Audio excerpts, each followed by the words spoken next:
EarthFall has been out on PC and console for a little while now. But finally, the alien horde has become an option for first person shooting on the Switch. So now the fans of the mobile console have another option to go in, run, and gun.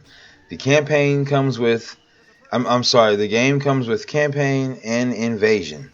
Um, it is a four-person co-op action game, or you can play it solo. And if you play it solo, obviously the three other players are controlled by AI. And we all know how that goes, right? Depending upon the AI, sometimes that's good, sometimes it's not so good. But we're going to talk about graphics. So my initial impressions, graphically, I played the game handheld, and I thought as I'm going through it, you know what? I thought here's some stuff that I really like how this looks, you know. But at the same exact moment, and I do mean at the same exact moment, there's some stuff that I don't like texture pop in, object pop in. Sometimes the lights are popping in, popping out. So these things are not always happening all at once, and they're not happening in the same area each time you go through the same spot. So I don't know if it's happening random. I don't know how the game is set up, but it is disappointing to see nonetheless. So in handheld mode, the graphics really are a hit and miss. In docked mode, the graphics are not pretty at all. The textures and lighting sometimes will pop in even when the main menu opens. And I'm talking about whether you're just going back to the main menu or you're turning the game on. Sometimes the menu itself will pop up, the text itself, but everything in the background is slowly piecing itself in. Once again, this doesn't always happen. So if they can fix this with a patch and pretty the game up, so to speak, right? Graphically, the game would be acceptable, especially in handheld mode. Especially in handheld mode, if they could get the rough edges out and get some of those things going on that need to move smoothly, make them move smoothly, that would be great. That would be perfect. Now that you know that the graphics could be a little bit better, you also need to know that the frame rate is going to fluctuate on you a little bit. And it doesn't matter where you are, what you're doing. I've noticed that the frame rate will just simply fluctuate up and down. It can be very annoying for some people, and for some people they may not even notice it. At first I told myself that it's not really going to be that bad. It's not going to get in the way, and for the most part it does not. And sometimes it does. It does cause a problem though. See, so it's maybe something that they can fix in the patch as well. I don't know if they're going to even consider doing such a thing.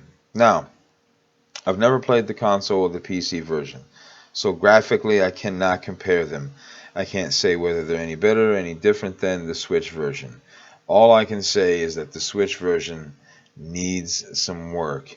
It's got what it needs. It looks like, especially in handheld mode, it looks like it's got something going on that could be totally fun, but it's just not there. So moving on from the graphics, and I'm going to talk about controls because I'm not all about graphics. Controls, they are a very basic setup, very standard setup. And you move your guy around with the sticks. You click one in the run, one stick clicks in the crouch. The right trigger shoots, left trigger aims in. Face buttons do a general number of things, including the D-pad. It's a very general stand-up, and you know what? It actually works quite well. Whether I'm using the Joy-Cons or a Pro Controller, it works quite well without any issue. So I have nothing negative to say about the controls really at all. What causes the problem for me while playing the game is the frame rate stutter. Sometimes it's so little that it does not cause a problem. The frame rate stutter. I know I hate to go back on that, but sometimes it's so bad. You can't even play. You can't even enjoy it. That's what it is I'm looking for. You can't have fun anymore with it. So anyway, speaking of fun, there is some fun to be had here with this game. See, I only played this game in single player mode. Now, In single player mode, you have 3 bots that essentially just follow you around, and they run around and they just kind of fight with you, and it's your job to take care of everything that needs to be done within the mission. They just simply fight with you. At least that's the way it was when I was playing it. They have different settings, evidently. So that can be boring, because if you're playing with other people, then you're going to have to speak with them. It could be you have to go here, I have to go there, maybe cover me, do this, blah, blah, blah. Maybe this game really is not that deep. So when you play through, each time the enemies and different things spawn in random places, but you really don't feel any different each time you play through. This is something else that the game is lacking in. Um, but a good thing is it does have plenty of weapons. You have plenty of health packs, health stations that are kind of everywhere you go while you're playing. Stim packs to give you a little quick boost of health.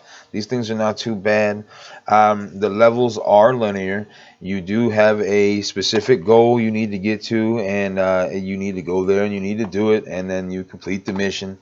And then, of course, like I said, the game could be more interesting with 4 live people. Now, quickly, I just want to I'll talk about invasion, and that is basically you just survive waves and waves and waves of aliens that come in. They let you kind of recoup between and grab a couple things and set your area up and get ready for the invasion. And then another wave comes in and they attack, and then you fight, and then you survive, and then you re-up, and then it's, wash, rinse, repeat. This entire game is essentially wash, rinse, repeat. And that's it.